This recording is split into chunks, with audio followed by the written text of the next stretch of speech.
Okay, welcome back. This is part two of the red Conte still life. And I've also changed this pretty dramatically, added a lot more value. And so I want to talk about some things. Number one, I want to talk about working with your materials. One of the things you may have noticed as I was working on this drawing compared to the other drawing, the one in Vine and Black Conte, was that the surface was picking up a lot more kind of bumps. And you might have thought maybe that was just because of the red Conte, but really that was primarily because it was the last sheet of the pad. And so I was picking up the texture of the cardboard underneath. I kept it because I felt like that texture of the cardboard would actually later on be a little bit helpful. But right now I've actually put a couple of extra pieces of paper behind it just so that it's a little bit easier to get smoother tones if I need to in places. So another thing that I've done is I'm starting to make a distinction about temperature. Primarily right now, the temperature differences are really just the fact that the negative space, primarily behind the table plane, is being treated as cooler. So I'm just using a lot more of the Vine and even a little bit of Black Conte, right, which are both much cooler tools, much cooler materials compared to the red Conte. And then the other thing I'm doing is I'm starting to vary my red Conte a little bit. You have different, they're all basically forms of red, iron oxide. But like this one is actually an iron oxide pastel from a new pastel set. And it's a little bit more on the orangish side.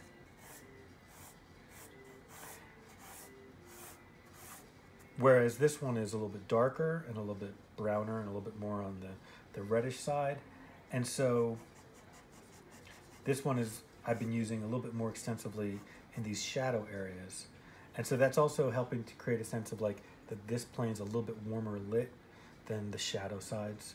So I've been doing that. I'm pretty satisfied with the overall proportions, although I think that this bag is maybe not quite tall enough. It should have been about up to there, but I think I'm just gonna leave it. The other thing I've been doing is I have another tool here, which is, no, not that one, this one. I have another tool here, which is, I'm not actually sure where I picked it up, but it's kind of like halfway between a Conte stick and a color pencil. It's a lot harder, and so it gives a much lighter mark on the surface. So for the same reasons why I was using graphite on the front surface in the other drawing, I've been doing a lot of the kind of detail kind of gesture and figuring out a value here with this tool, precisely because it just doesn't really make a very dark mark at all.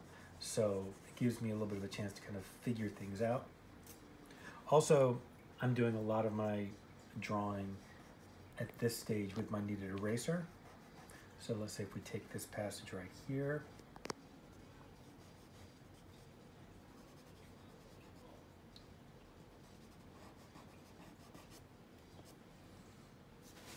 if I use my white plastic eraser, I'm gonna probably try to use it almost like a hatching tool, like make very thin, kind of crisp, hatching lines. But if I want to work more tonally, I'm probably going to come in with my kneaded eraser.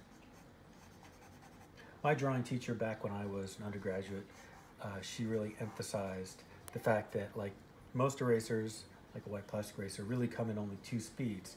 They either erase or they don't. One of the great things about a kneaded eraser is that it erases in varying degrees, varying amounts. You can erase just a little bit or a little bit more, and because of that allows you to make much more subtle changes of value. Just like I was saying in the on the previous demo about the Vine and Black Conte demo, wherever you can, you want to start, as you're starting to find these changes of surfaces here on the red Conte, you want to be thinking about wherever you see a light, do I see a corresponding, or vice versa, do I see a corresponding dark, or wherever I see a dark, do I see a corresponding light?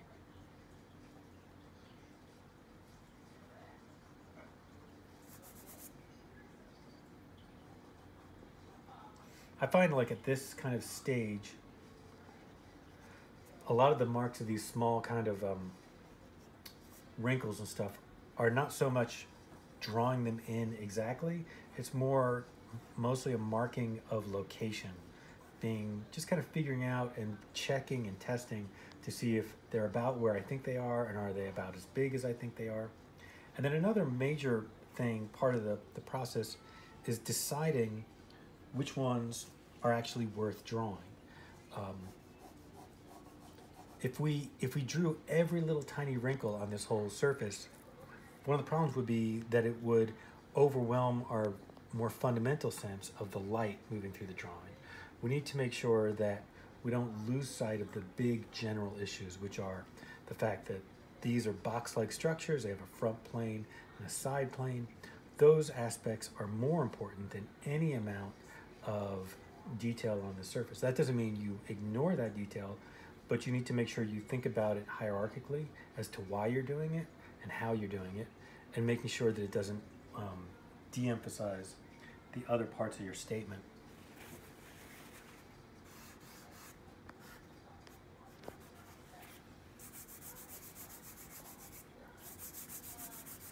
So one thing I would also recommend is, and you probably have noticed this, I tend to work both with a paper towel and also with my hand as I'm working tones into the page. And I think periodically, it's good to kind of work all the tones into the page all the way across. But notice as I'm doing this, I don't really lose very much at all because I've already worked the tones in pretty thoroughly.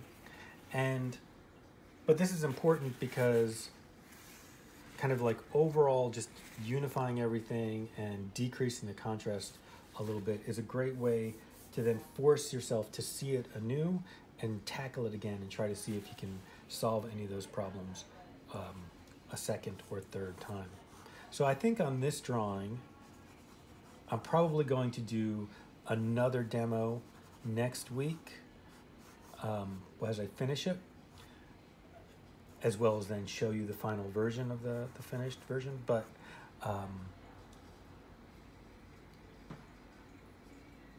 let's see, I'll just make a few more changes here, and then I think we're going to be done for this demo.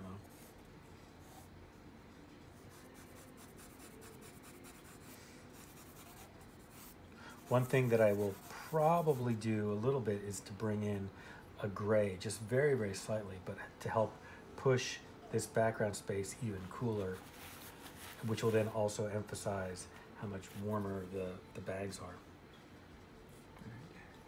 We're at 7? Mm-hmm. All right, I think that's about all I want to say. All right, thank you.